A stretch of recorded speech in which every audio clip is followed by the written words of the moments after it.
Huo ndio muonekano wa baadhi ya maeneo ya visiwa vya Komoro ambao pia ni nchi. Nimekuambia tupo tayari hapa na balozi, tunazungumza naye kuhusiana na fursa ambazo zinapatikana Komoro, atusaidie. Karibu sana balozi. Unatuambia kwamba mnatutazama, kumbe Komoro tunafika kule Clouds TV. Sisi tunashukuru sana kwamba kupitia satellite za Azam tunaangalia television karibu zote za Tanzania, ikiwemo Clouds, TBC, Azam mwenyewe, tunaangalia pia Star TV, tunaangalia ITV, karibu zote tunaangalia. Kwa ufupi ni kwamba ni kama mpo nyumbani. Na tuko nyumbani, na kwa sababu distance hata yenyewe kutoka hapa kwenda Komoro saa 1 na dakika 20. Kwa usafiri gani? Kwa Air Tanzania, kwa ndege aina yote unafika. Unafika kule. Kwa kuna usafiri tofauti na wa ndege? Labda niseme kwanza nashukuru kupata na fursa hii. Karibu sana. Kuongea na wananchi kupitia Clouds ni jambo ambalo limetupa faraja kwa nyinyi kukubali kunihost, lakini pia nishukuru uongozi wa wizara yangu kuniruhusu kutumia kipindi hiki cha mapumziko yangu kuzungumza na wananchi, hasa kuelezea fursa ambazo ziko kule Komoro. Komoro ni nchi jirani na Tanzania, ambayo inapatikana katika visiwa vya Bahari ya Hindi. Komoro ni muungano wa visiwa, visiwa viko 4, lakini ambavyo vinaunda shirikisho la muungano wa visiwa vya Komoro viko 3, Ngazija, Anjuani na Muheri. Na visiwa hivi vilipata uhuru wake mwaka 1975, na Tanzania ilishiriki kamilifu kupigania uhuru wa Komoro mwaka 70 hadi 75 chini ya Mwalimu Nyerere na wapiganaji wa Morenako ambao walikuwa based Dar es Salaam. Nilikuwa nimekuuliza mheshimiwa balozi, nilikuwa nataka kufahamu kama distance, umezungumzia usafiri wa anga, kuna usafiri tofauti na huo labda wa majini? Nashukuru kwa swali lako zuri. Tuna aina mbili za usafiri wa anga na usafiri wa majini. Usafiri wa both bado haujawa mzuri sana. Usafiri wa anga kwa sasa unahudumiwa sana na Air Tanzania, na hivi karibuni kuna shirika moja la ndege la Komoro wanaitwa Abia, ambao nao pia wameanzisha usafiri wa direct Moroni Dar es Salaam. Lakini mahitaji ya usafiri huu ni makubwa sana. Ukiangalia hata ukifika eneo la Kariakoo utakuta wafanyabiashara wa Komoro ni wengi sana. Kwa vile hata ya Tanzania wanapaswa kuongeza safari zao. Kwa sasa wanakwenda mara 3 kwa wiki, lakini wangeweza hata kwenda mara 7 kwa wiki, yani siku zote za wiki wakakava. Na hata wangeweza kwenda hata mara zaidi ya mara 1 kwa siku, na bado wahitaji ni wengi. Wakapata watu. Maana yake unachotuambia balozi, mwingiliano wa Komoro na Tanzania ni mkubwa sana. Ni mkubwa kwa sababu Komoro na Tanzania kwanza ni ndugu. Wananchi wengi wa Komoro wana asili ya Zanzibar. Na ya wengi sana, na kama sikosei hesabu zangu inatakana ni 40% ya population ya Komoro ina asili ya Zanzibar. Kwa maana ni 40% ya population ya Komoro ina asili ya Zanzibar. Ina asili ya Zanzibar. Kwa hiyo ni ndugu kabisa wa damu. Kwa hiyo lazima tutembeleane. Lakini kinachopelekea kingine kuja ni kwa sababu ya mahitaji ya kibiashara. Komoro ni nchi ambayo haizalishi, inahitaji kuagiza. Naona, lakini pia kuna zalishi kwa maana kuanzia kilimo, ardhi ile hasa katika kisiwa kikubwa cha Ngazija, ardhi ile sio nzuri sana, sababu ni volcano. Isipokuwa visiwa vya Anjuani na Muheri. Lakini kwa sababu ya shida usafiri interland, unakuta kwamba uzalishaji kusafirisha chakula kutoka Anjuani au kutoka Muheri kuleta Ngazija ni shida. Kwa hiyo inakuwa ni rahisi kuagiza kutoka Dar es Salaam kupeleka pale. Usafiri mwingine ni wa bahari, ambao pia bahati mbaya sana haujaendelea, si mzuri kwa sababu hatuna meli kubwa ambazo zinaweza zikabeba mizigo competent, sababu bahari ya baina ya Tanzania na Komoro ni bahari chafu sana. Mfano sisi kule Zanzibar tunasema bahari mkondo wa Nungwi ni mbaya, lakini mkondo wa bahari baina ya Tanzania na Komoro ni mbaya zaidi ya mara 10 ule wa Nungwi. Kwa hiyo unakuta kwamba wafanyabiashara kwa sababu ya fursa ambazo ziko kule wanajilazimisha kuleta bidhaa zao. Wakifika wanamshukuru Mwenyezi Mungu kwamba tunamshukuru Mungu tumefika salama. Lakini, wakati sasa hivi ukiacha usafiri wa ndege wanapeleka kwa utaratibu gani? Kuna vimeli vidogo vidogo vinakuja ambavyo kweli vina changamoto nyingi sana na vimatia hasara wafanyabiashara walio wengi. Okay. Yeah. Kwa wakifika ni alhamdulillah. Kabisa. Riski kubwa. Yeah. Unadhani ikipatikana meli kubwa yenye uwezo wa kuhimili vishindo vya bahari, maisha yanaweza kaendelea kuwa mazuri? Labda nielezee kwamba Komoro ni sehemu ambayo Tanzania ingeweza kunufaika vizuri kibiashara kwa sababu ya fursa ambazo ziko kule, na unufaikaji wake huu utawezekana tu iwapo tutakuwa na usafiri mzuri baharini. Kwa sasa kama nilivyoeleza awali kwamba meli ambazo zipo ni ndogo ambazo zinashindwa kuhimili changamoto za baharini. Kwa hiyo zimeshindwa kuweza kuboresha biashara kati yetu. Sisi kama ubalozi tumejitahidi kuomba wafanyabiashara wa Tanzania wajitokeze kuwekeza katika usafiri wa maji. Komoro wanaagiza vyakula vyote kutoka Tanzania na Madagascar, lakini Madagascar ni mbali, Tanzania ni karibu zaidi kuliko Madagascar. Wanahitaji vyakula, wanahitaji nyama. Wakomoro wanapenda kula nyama sana, ng'ombe, mbuzi, lakini usafirishaji ni mgumu. Komoro wanahitaji vifaa vya ujenzi ambavyo vingi ni kutoka Tanzania, simenti, nondo, bati na vitu vingine kama hivyo, ambao pia imekuwa shida kuvifikisha salama kwa sababu ya changamoto ya usafiri.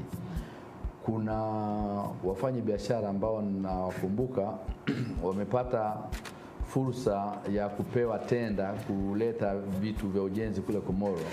Yuko kampuni moja inaitwa Halifax Company Limited imepewa tenda ya kusafirisha tani 6,000 za simenti kila mwezi, imeshindwa kwa sababu ya usafiri. Kuna kampuni moja pia ya Kitanzania imepewa tenda ya kusafirisha nyama boneless tani 350 kila mwezi, imeshindwa kwa sababu hakuna meli, kwa sababu ya changamoto ya usafiri. Na nasikia watu kule wana pesa kweli kwa maana ya purchasing their good. Sio tu kwamba wana pesa sana, lakini hawana namna kufanya. Hawana namna nyingine, yani lazima wanunue. Kuna supply ni ndogo ukilinganisha na demand. Balozi, population ya nani ikoje? Population ya Komoro si kubwa sana. Population ya Komoro inakaribia watu milioni 1 walioko pale. Lakini pia ikumbuke kwamba Komoro itawaliwa na Ufaransa. Zaidi ya watu 600,000 wa Komoro wanaishi Ufaransa. Na hawa ndio kwa sababu ya sera ya Komoro inaruhusu uraia wa pacha. Mkomoro anaruhusiwa kuwa na uraia wa karibu wa nchi 4. Kwa hiyo wao wamekuwa connected sana na nchi mama, wanarudisha pesa nyumbani. Na hii ndio imewawezesha jamaa ambao wako pale Komoro kuwa na uwezo wa kununua, kuwa na uwezo wa kukidhi mahitaji yao. Kwa sababu mahusiano yao yako hai sana. Mzigo unatoka huku. Hapo sasa umetupa vipi kuhusiana na utalii? Kuna pesa zozote ambazo wanapata labda nyingi kidogo pia kutokea kwenye utalii, au sio? Kama muonekano wake umekaa kitalii kidogo visiwa. Sekta ya utalii Komoro haijaendelezwa sana. Haijaendelezwa sana, na hii ni kwa sababu Komoro haijawa na umeme wa hakika. Na unapokuwa huna umeme wa hakika, hata watalii kwenye mahoteli hawawezi kuwa na utulivu mzuri. Kwa hiyo pia ni eneo ambalo niseme kwamba Tanzania tunaweza tukanufaika kwa kushiriki kuuza nishati. Kama tuna gesi ya kutosha, tungeweza kuuza gesi yetu kule ambayo ingeweza kuzalisha umeme. Lakini pia kama Tanzania tungeweza kushiriki kwenye nilivyosema kusafirisha vifaa vya ujenzi, ambapo Komoro ujenzi wa barabara zao ni tofauti na sisi huku. Sisi tunatumia lami.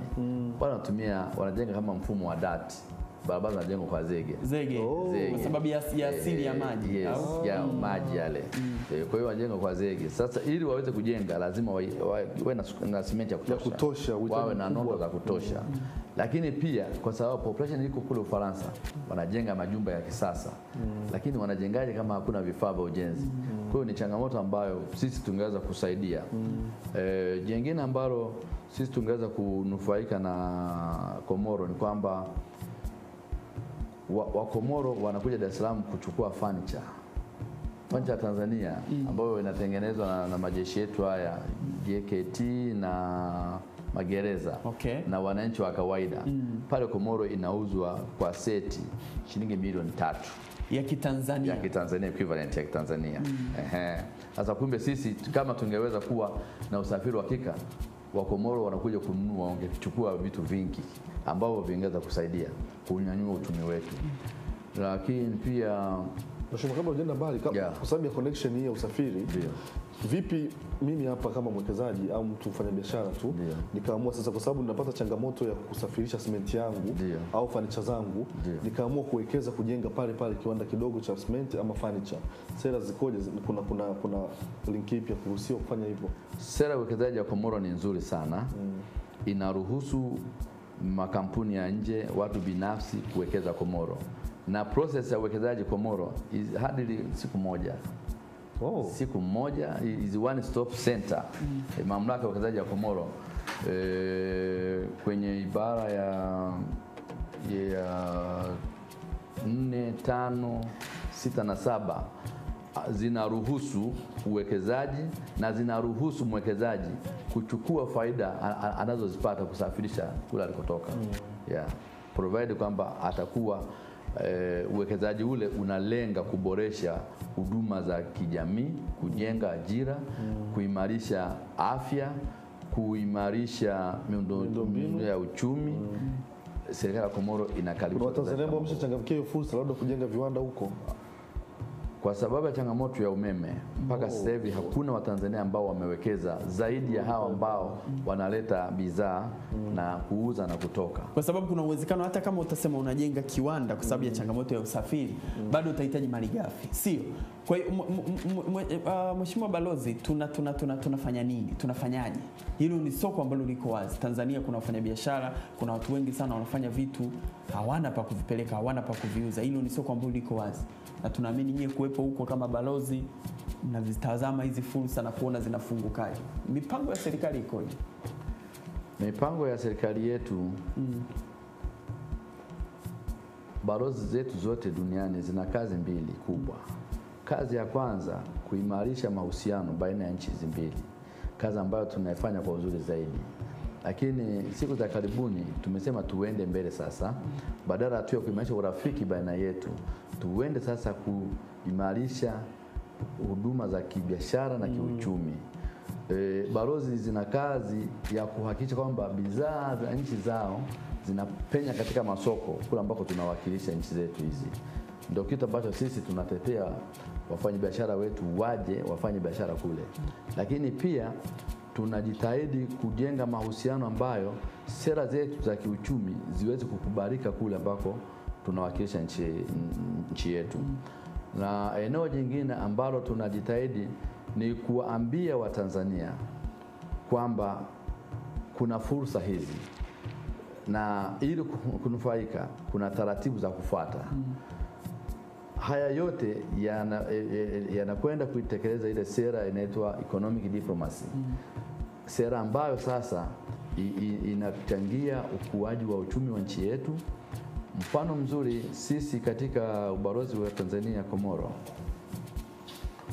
tumetangaza fursa ambazo ziko huku. Matokeo yake tumepata Wakomoro wengi wanaokuja huku. Kwa hiyo tumekuwa tukiuza visa za Tanzania kuwawezesha Wakomoro kuingia Tanzania nyingi sana. Makusanyo ya visa ya ubalozi wa Tanzania Komoro ni makubwa kiasi kwamba ubalozi wa Tanzania Komoro umekuwa ni mchangiaji mkubwa kwa mfuko wa serikali kupitia mauzaji ya visa ambao kwa Afrika nadhani ubalozi wa Tanzania Komoro unaongoza, ni wa kwanza. Na tukiangalia pia kwa nini tumeweza kufanya hivi, Wakomoro wanahitaji kuja kununua mahitaji yao. Wakomoro wanakuja kwa huduma za afya. Sasa huduma za afya pale Komoro sio nzuri sana. Kwa hiyo ni fursa nyingine. Komoro anapougua, baadaye tutaziorodhesha kabisa. Ana option ama kutibiwa Ufaransa au kutibiwa Madagascar ambako kote ni mbali na ni gari. Kwa hiyo wanaamua kuja Dar es Salaam kupata huduma za afya. Lakini pia Wakomoro wanakuja kufanya specialization katika vyuo vikuu vyetu. Tunao Wakomoro wengi chuo kikuu cha afya Muhimbili. Tunao wanafunzi wa Komoro kule UDOM. Tunao wanafunzi wa Komoro kule Zanzibar.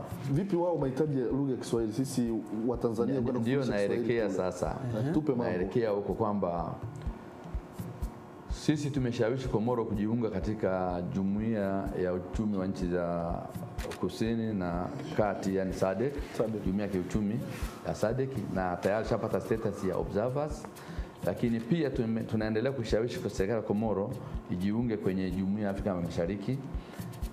Mheshimiwa Rais Azali ambaye ni rais wa sasa pale Komoro anapenda sana Wakomoro wajifunze lugha hizi mbili, Kiswahili na Kiingereza. Hii itawawezesha kunufaika na fursa ambazo zinapatikana katika jumuiya hizi za kikanda SADC na Afrika Mashariki. So far lugha ya mawasiliano pale Komoro ni Kifaransa. Sasa wakija nje ya hapo inakuwa ni changamoto. Kwa hiyo wanakaribisha Watanzania kwenda kusomesha Kiswahili na Kiingereza. Paka sasa hivi ninapozungumza na nyinyi, tuna Watanzania wawili tu katika chuo kikuu cha Komoro ambao wanasomesha Kiingereza na Kifaransa na Kiswahili. Wawili tu. Kama lecturers. Hiyo ni changamoto, ni wachache mno. Ni fursa.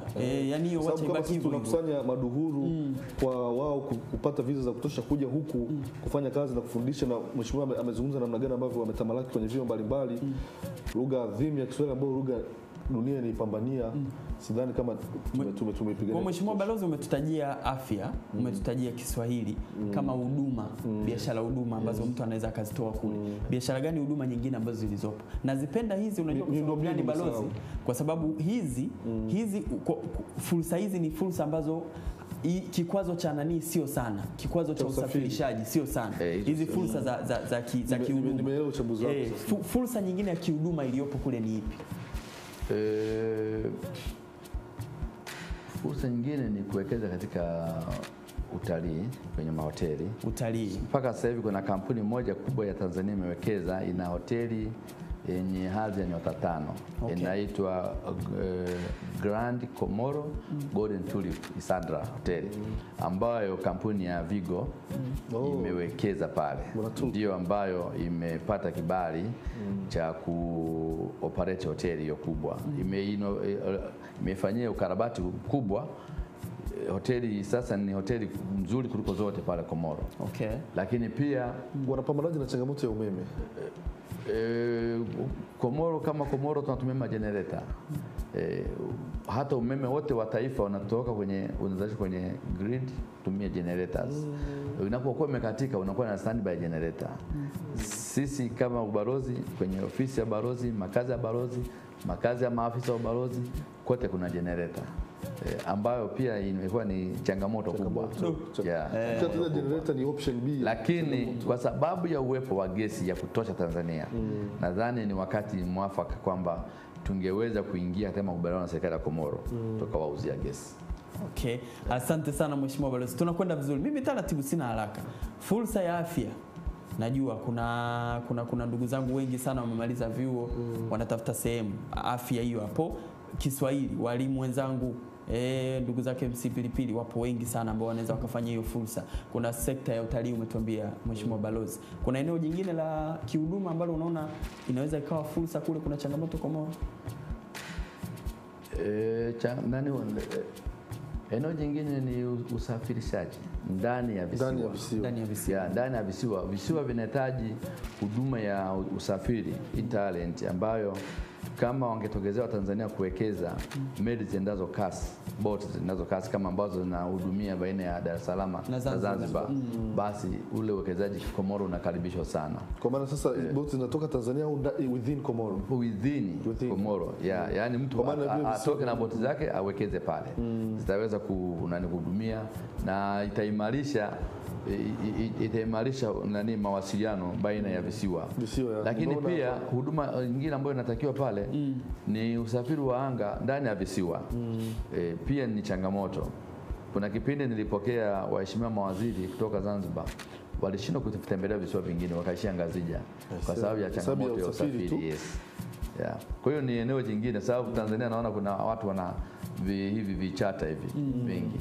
Basi wangeweza wakafika kule wakafanya mawasiliano na mamlaka husika, basi wakaweza kuwekeza. Bila usafirishaji hakuna maendeleo.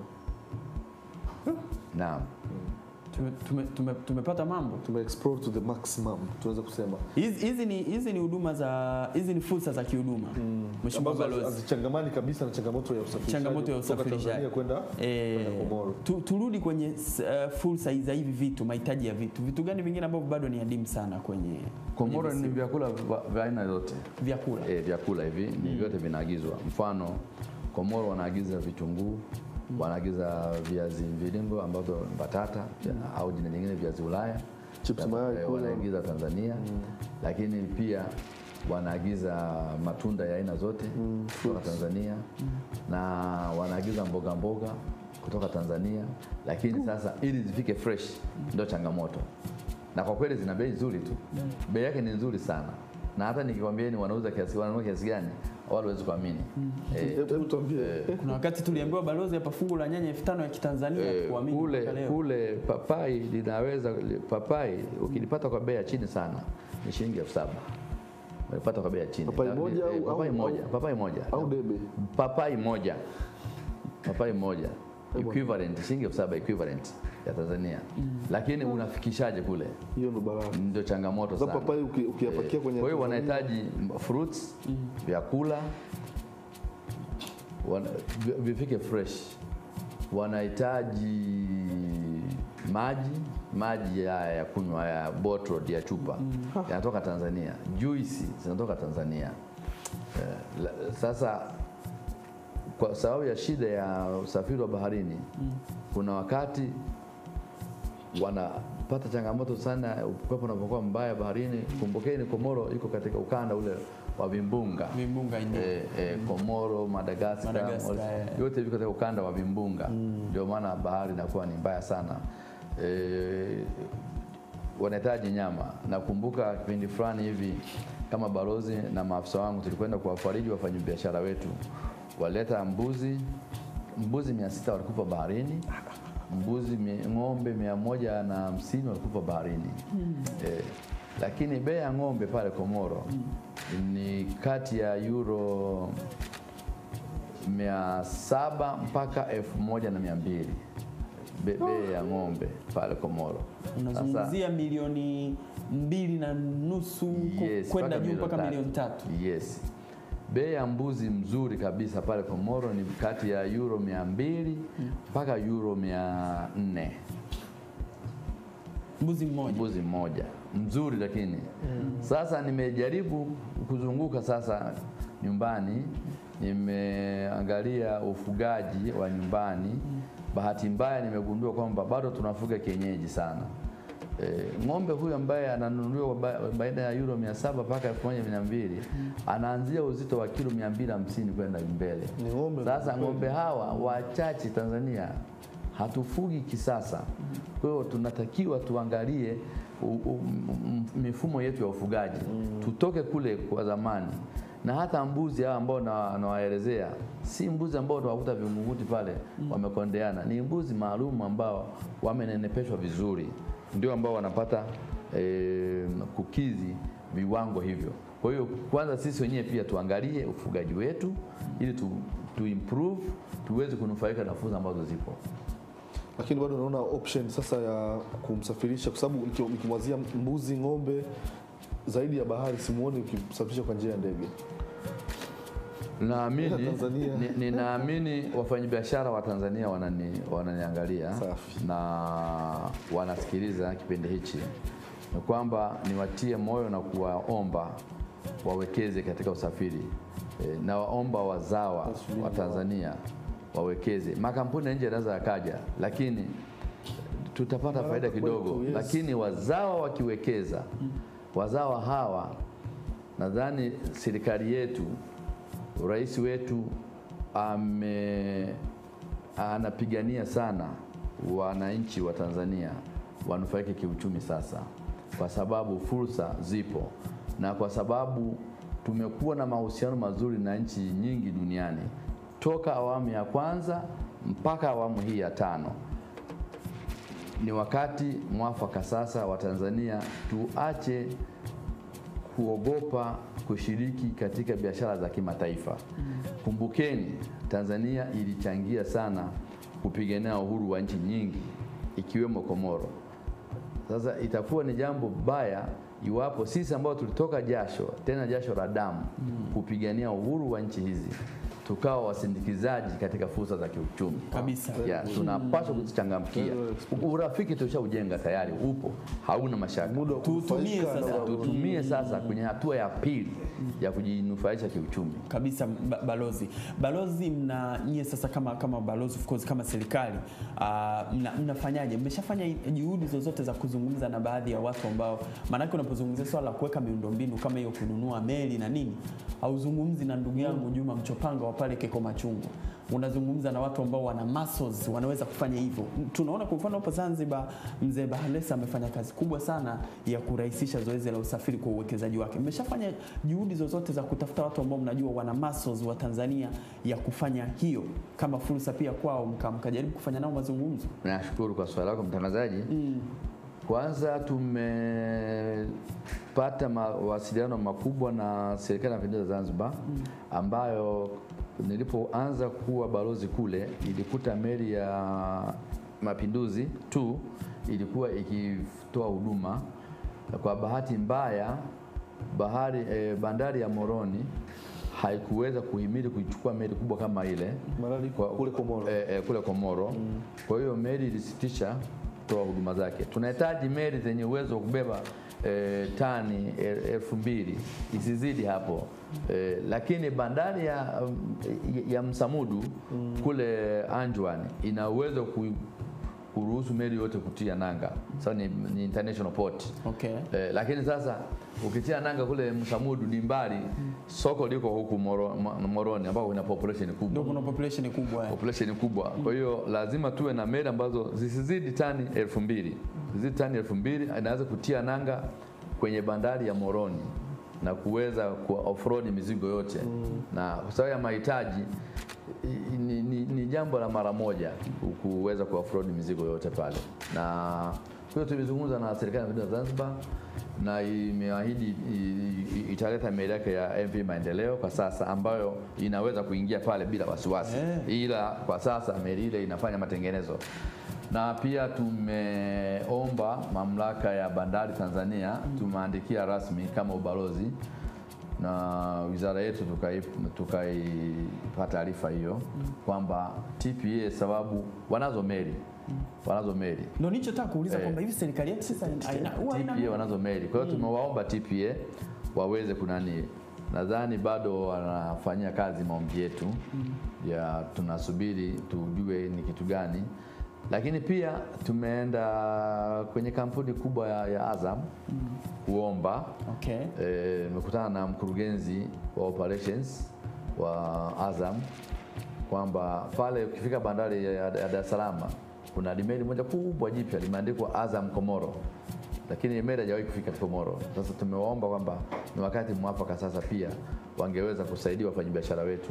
Wafanyabiashara wetu tunajua wengi ni wanyonge, wanakopa mitaji hii. Sasa inapokuja kwamba badala ya kufikisha mzigo salama, mzigo unaharibika baharini, inakuwa ni jambo moja baya ambalo linawarudisha nyuma sana na linawapelekea pengine hata mali zao ambazo waliziweka kama dhamana kwenye mabenki haya wanafilisika. Kwa hiyo approach makampuni hayo, lakini kupitia kipindi hiki mtangazaji, ni waombe makampuni mbalimbali na Watanzania ambao wana misuri wawekeze katika usafiri wa bahari, kwa sababu kuna manufaa makubwa, inalipa Mmenisikia nimesema kuna makampuni yamepewa kibali cha kuleta simenti tani 6,000 kwa mwezi, lakini wamekwama. Kuna kampuni zimepewa tenda ya kuleta nyama tani 350 kwa mwezi, imeshindwa. Na kuna wananchi mmoja ambao wanataka kuleta ng'ombe wao na mbuzi wao kutokana na bei zilizokuwa zinavutia, lakini wamejikuta wanapata hasara.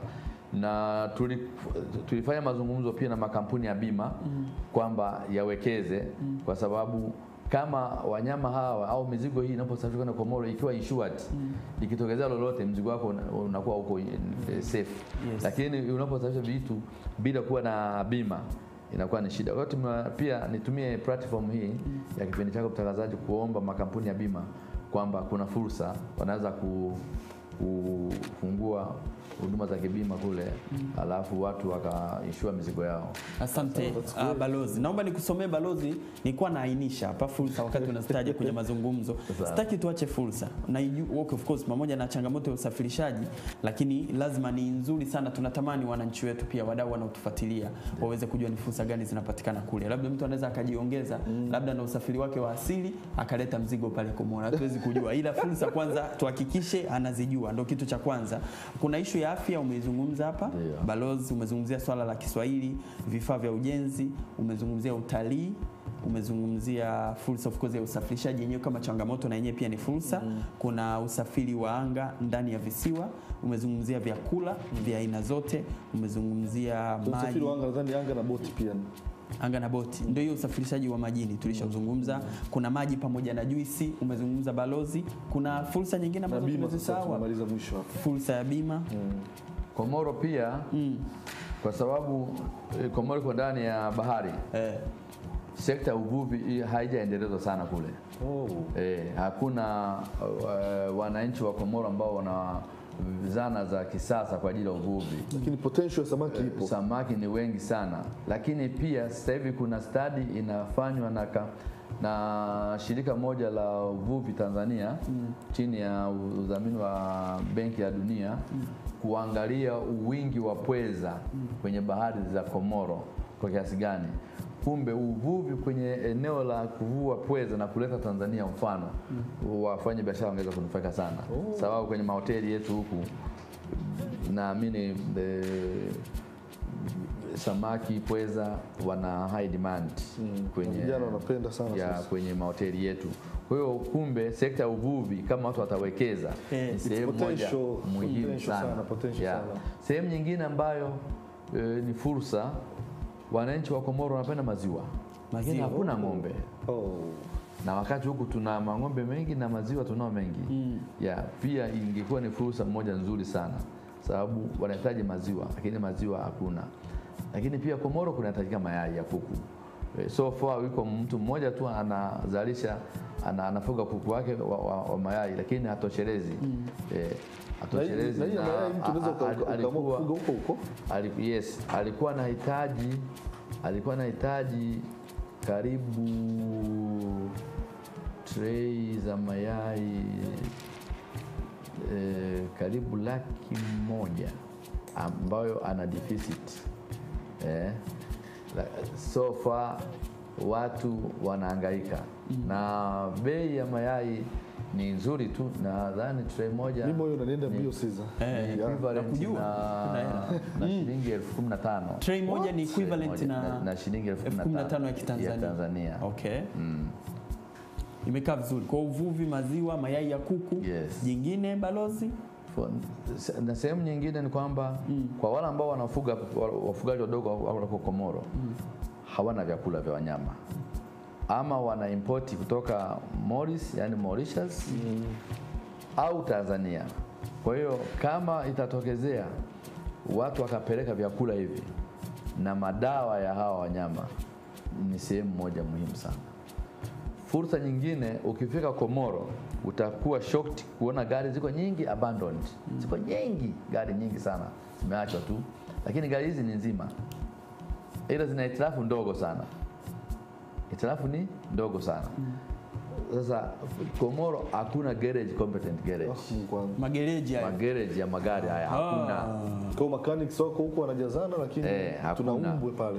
Kwa hiyo unakuta magari, mtu likiharibika gari yake kidogo anapiga simu kwa jamaa yake Ufaransa, after 2 weeks anatoa gari.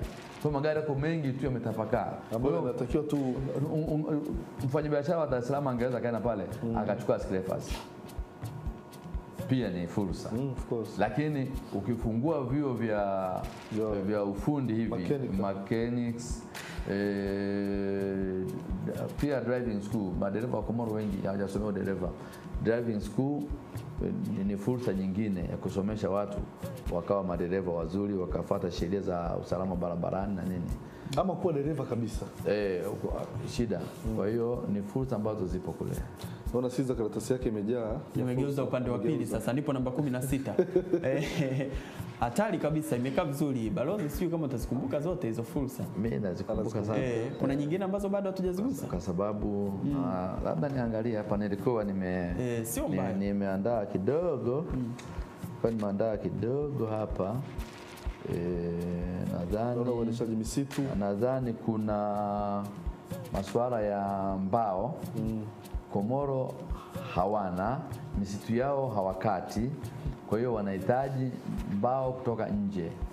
Kwa hiyo ukisafirisha magogo yetu haya yanahitajika sana, lakini pale magogo yakifika wana viwanda vya mbao pia hawana, lakini wanatumia kwa ajili ya ujenzi. Tumia kwa ajili ya ujenzi.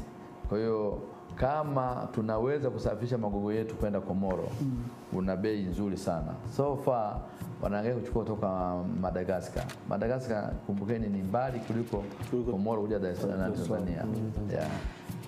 Komoro pia kuna Wakomoro wanazalisha mazao matatu. Zao la kwanza ni vanilla. Wakomoro ni watatu kwa vanilla duniani. Vanilla kwa ajili ya flavor. Vanilla ile processed inauzwa euro 500 kwa kilo. Kwa hiyo ni kama dhahabu. Ni kama dhahabu. Mchezo. Naamini pia Tanzania tuna wakulima wetu wadogo wanalima vanilla. Kwa hiyo vanilla kama wangeweza, sisi huku najua vanilla inanunuliwa kwa bei chini sana. Kwa hiyo wakulima wa vanilla wa Tanzania wangeweza kuuza vanilla yao pale. Export Komoro. Wangeuza pale. Sei kama huku sidhani kama inafika euro 100 kwa kilo hapa Tanzania. Basi wangeweza kuuza hata kwa euro 200 pale Komoro. Na Wakomoro wakauza kule ambako wanauza wenyewe kwa euro 500. Lakini kuna zao pia linaitwa rangirangi. Hili ni zao linatoa zile perfume, best perfume, ambayo mpaka sasa hivi pale Komoro kuna kiwanda kimoja ambacho kiko na mkubwa mmoja wa zamani akiwanda chake. Ukizunguka kisiwa cha Moheri utakuwa unasikia harufu nzuri. Ni hiyo rangirangi. Kwa investor ni mmoja tu alojenga kiwanda. Alojenga kiwanda ni mmoja. Kwa hiyo fursa ni ipi kwa Tanzania? Kwa Tanzania sasa ni kujifunza kilimo kile, kwa sababu the market is there. Tukajifunza kilimo kile cha rangirangi, tukalima sisi Tanzania na tuka export. Lakini pia Komoro inazalisha karafuu kama Zanzibar. Kila mmoja ana imani yake. Sisi kule Zanzibar tuna imani kwamba karafuu ya Zanzibar ni nzuri kuliko yoyote duniani. Wakomoro nao wana imani kwamba karafuu yao ni nzuri kuliko popote duniani. Kila mtu anavutia kwake. Kila mmoja anavutia kwake. Mbaya ndo masoko hayo. Lakini Zanzibar kule karafuu, bei ya karafuu of recently ndio inanunuliwa kwa kilo shilingi kati ya 18 mpaka 20 nadhani. Kwa Komoro bei ile ni karibu 70,000. Karibu 70,000 equivalent ya Tanzania kwa kilo inanunuliwa. Kumbe ni sehemu moja ambako pia tungeweza, naamini Morogoro wanazalisha karafuu. Wa Morogoro wangepata soko lao kule wakaweza kuuza. Sisi kama ubalozi tumepanga kuwa na makongamano ya wafanyabiashara wa mikoa ya Mtwara, Morogoro, Dar es Salaam, Lindi, Mevuka na Zanzibar, ili wazungumze sasa hizi fursa ambazo zipo, namna gani wanaweza wakashirikishana. Na hasa lengo letu sisi Mfano watu wa Morogoro ambao sasa hivi wana karafuu waweze kuaccess masoko ya karafuu kule, sababu wanunuzi wa karafuu waloko Komoro wananunua na kupeleka mashariki ya mbali. Yeah. Kwa hiyo sisi naamini bei ya karafuu Morogoro hata 20,000 ambao Zanzibar wananunua haijafika. Okay. Yeah. Na kama kule ni 70,000 basi wao wakauza hata shilingi 30,000. Ni faida kubwa. Ni faida kubwa. Yeah. Mheshimiwa Balozi, moja ya mambo ambayo mimi nakupongeza ni kuweza kuaccommodate ujio wa convoy ya fursa chini ya muasisi ndugu Ruge Mutahaba na wajumbe wengine ambao walikuja kukutembelea, na kimsingi wako katika mikakati mikubwa ya kutengeneza joint partnership ya kuhakikisha kwamba wanaendesha ile gurudumu la hizo fursa kuweza kutambulika kwa Watanzania. Ulipokeaji wa ugeni, na nadhani bado mko kwenye mawasiliano ya mipango mikubwa zaidi kama taifa. Kwa kweli walipofika viongozi wa Fursa Expo kupitia Clouds, ubalozi uliwapa mashirikiano makubwa. Kwanza tuliwapeleka kwenye mamlaka ya uwekezaji, wakakutana na mkurugenzi mkuu wa mamlaka, lakini pia tuliwapeleka kwenye Wizara ya Vijana na Kazi, wakakutana na afisa anayehusika na mambo ya vijana. Baada ya kufika pale, tuliona kwamba vijana wa Komoro na wa Tanzania wanapaswa kufanya kazi kwa pamoja, kwa sababu fursa zipo. Moja ya fursa ambazo tulifikiria ni kuendeleza sekta ya michezo. Kumbukeni Komoro iko connected sana na Ufaransa. Na hata timu ya taifa ya Ufaransa ilishawahi kuifunga ile Black Star ya Ghana, ilifungwa pale Moroni. Okay. Kitu ambacho sisi hatujawahi hapa Tanzania kufanya vile. Yeah. Kwa Komoro ni watu wa michezo sana. Sababu wale professional footballers waloko Ufaransa wa Komoro ni wengi sana. Kwa hiyo timu ya taifa ya pale ni tishio kidogo. Iwapo Black Star iweze kufungwa pale, wamepiga hatua. Naona. Lakini pia Komoro sababu iko kwenye majumuiya mengi hivi, imekuwa ikishiriki michezo hii mingi sana. Okay. Yeah. Hivi karibuni viongozi mawaziri toka SMZ walifika pale. Mmoja wa viongozi alikuja pale, alikuwa ni waziri wa michezo, Mheshimiwa Ali Karume. Tulipokutana na waziri wa michezo wa Komoro, alitoa nafasi kwa vijana Zanzibar kushiriki mashindano ambayo Komoro kama ni nchi yenye uhusiano na nchi za Kiislamu, kulikuwa na mashindano kule Djibouti, wangeweza kushiriki pamoja, lakini so far naona hatukupata kuchangamkia ile fursa. Okay. Yeah. Lakini taasisi ya fursa kwa kweli walituhamasisha hata sisi viongozi kuona kwamba kumbe kuna kitu cha kufanya baina ya fursa kwa vijana wetu hawa, ili vijana wetu wasikae tu mitaani, na wanapokuwa hawana kazi za kufanya ndio mawazo mabaya yanawajia ya wizi ya nini. Kwa hiyo kuwa engage economically ni jambo muhimu sana kabisa. Balozi, mimi naomba nikushukuru sana kwa kweli, kwanza kwa muda wako. Tunajua ulikuwa likizo, nani kidogo likizo yako tukaivuruga kidogo, lakini walau tumepata, mimi naamini kwamba tumepata vitu vingi sana. Na moja tu la kumalizia, hizi fursa zote ambazo tumezungumza hapa, tunaona of course kikwazo cha swala la usafirishaji ambacho hatuwezi kukifumbia macho ni kikubwa.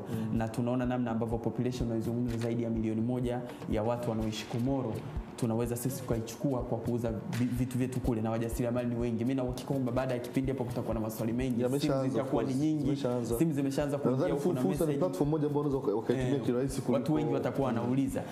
Mliwahi mimi nimewaza ukiangalia Balozi kwenye nchi nyingine, hii mifuko ya hifadhi ya jamii, kwa sababu ina pesa nyingi hii mifuko, tunaweka fedha zetu, watu ni wengi wanaoweka pesa kwenye selection. Mliwahi kuwapelekea proposal kwa mfano ya kuliangalia ile eneo kama eneo ambalo wanaweza wakafanya uwekezaji kwa kutumia pesa zetu sisi wanachama? Maana kuna miradi ambayo tumeona wameijenga, alafu kama haifanyi kazi, haifanyi chochote, tuna wasiwasi sisi wenyewe wanachama kama itarudisha pesa zetu. Lakini unaiona eneo kama ile ya kwamba kuna mfuko mmoja wa hifadhi ya jamii, ama ingeshirikiana wakisema bwana tunanunua meli, ni kitega uchumi yetu labda ya kwenda Komoro, meli ya mizigo. Jambo kama hilo mliwahi kulifikiria? Naomba nikushukuru kwa swali lako. Katika utayarishaji wangu wa mazungumzo yangu hapa leo, mwisho kabisa nilikuwa nimejiandaa kutoa wito kama balozi kwa niaba ya serikali ya Tanzania kuomba mifuko ya hifadhi ya jamii. Ulikuwa nalo tayari? Ninalo hapa kuomba mifuko ya hifadhi ya jamii ione umuhimu wa kuwekeza katika usafiri wa bahari. Kwanza inalipa hela ya wanachama, itakuwa iko salama. Lakini pia nilikuwa nimeweka hapa ni ombe Watanzania wenye misuri ya kiuchumi kuwekeza katika usafiri wa baharini. Lakini pia nilikuwa nimeweka hapa ni wahimize TPA, mamlaka ya bandari Tanzania, waone umuhimu, kwa sababu wamefanya kazi nzuri sana katika maziwa yote haya. Sasa ni waombe wawekeze usafiri wa bahari, kwa sababu unalipa. Na hii itaibeba sera kuu ya diplomasia ya uchumi. Mpaka sasa hivi katika mazingira yetu magumu haya, volume of trade baina ya Komoro na Tanzania imefika bilioni 500 kwa mwaka. Kwa kila mwaka. Kwa kila mwaka volume of trade katika mazingira magumu haya ya tulionayo. Haya ambayo tunaangalia. Mimi balozi hapo ndo najiuliza kama hii mifuko ya hifadhi ya jamii, ndio maana Mheshimiwa Rais labda alivunja ile mabodibodi yale. Huwa wanawaza nini? Kuna jengo moja ambao nimeenda wanajenga majengo tu. Mimi nimeenda kwenye jengo moja, nusu ya jengo halina wapangaji. Huwa ni sio au amshirikiani sana kwenye kushare taarifa za hizi fursa. Hapana, mtangazaji, sio kwamba ilivunjwa kwa sababu ilikuwa haifanyi kazi vizuri, lakini nadhani kuunganisha ni kuboresha, ni kuimarisha utendaji wa mifuko hii. Kwa sababu unakumbuka kuna kipindi ilikuwa kama inafika inanyang'anyia wanagombania ni wanachama. Kila mmoja ana matangazo yake ya kuvutia hivi na hivi na hivi na hivi.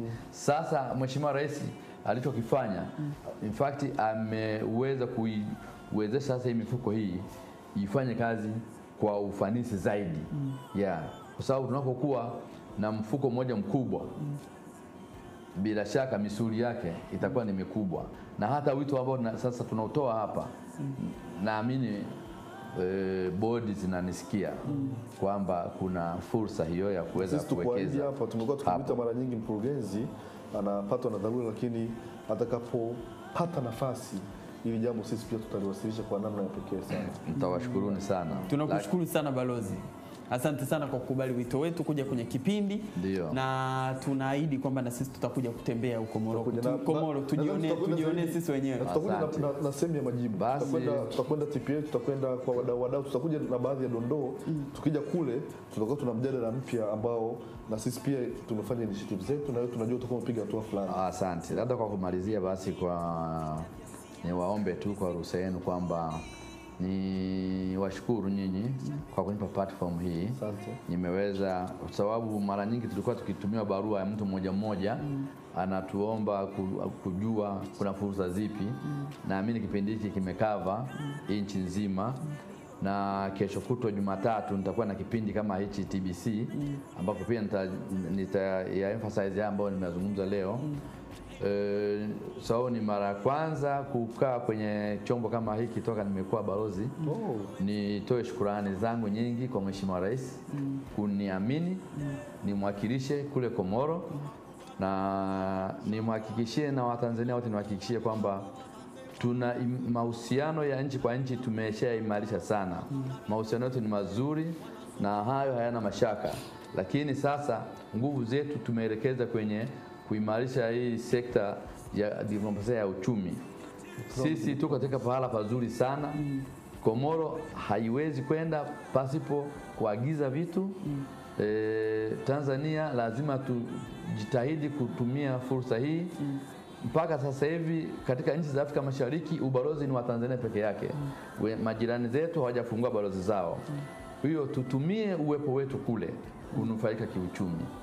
Lakini pia nishukuru uongozi wa wizara yangu kuniruhusu kushiriki kipindi hichi, katibu mkuu na viongozi wenzake, na niwashukuru wasaidizi wangu Komoro kwa namna ambavyo wananisaidia na tunaenda vizuri. Naamini pia wananitizama sasa hivi. Tutaendelea kufanya kazi vizuri zaidi kwa matarajio ya Watanzania kwamba Tanzania na Komoro ziendelee kuwa ndugu, lakini tunufaishane kiuchumi. Wafanye biashara wa Tanzania watumie fursa ambazo ziko kule. Wasiogope changamoto hizi zipo, lazima tuzikabili. Tukiogopa kuzikabili hizi changamoto, watakuja wengine, sisi tutakuwa, lakini ikumbuke kwamba sisi tulitoa damu yetu kuipigania Komoro kupata uhuru wake. Na 2009 kupitia mwamvuli wa Afrika, Umoja wa Afrika, tulienda kuimarisha demokrasia kule Anjuani. Yote hii juhudi hizi zisipotee bure. Tutumie sasa mahusiano haya kujengana kiuchumi kwa mataifa yetu haya. Asante sana balozi, asante sana balozi. Umemsikia vyema, loud and clear. Anaitwa Balozi Sylvester Mabumba ambaye ni balozi wa Tanzania nchini Komoro. Mara nyingi watu tunasikia kuna baadhi ya viongozi wakisimama kwenye majukwaa wanazungumza, wanasema nyie vijana mnataka tuje tuwawekee hela mfukoni, mnataka tuwaletee hela. Sisi vijana tunajibu, tutasema hapana, tutaki mtuletee hela mfukoni, lakini tunataka mtutengenezee mazingira mazuri ya kuzipata pesa. Sasa mfano wa mazingira mazuri ni haya, kwamba kuna mataasisi makubwa. Sisi tunajua vijana wa kawaida kuweka meli hatuwezi, ni uwekezaji mkubwa, lakini kuna mataasisi makubwa ya serikali ambayo yana muscles.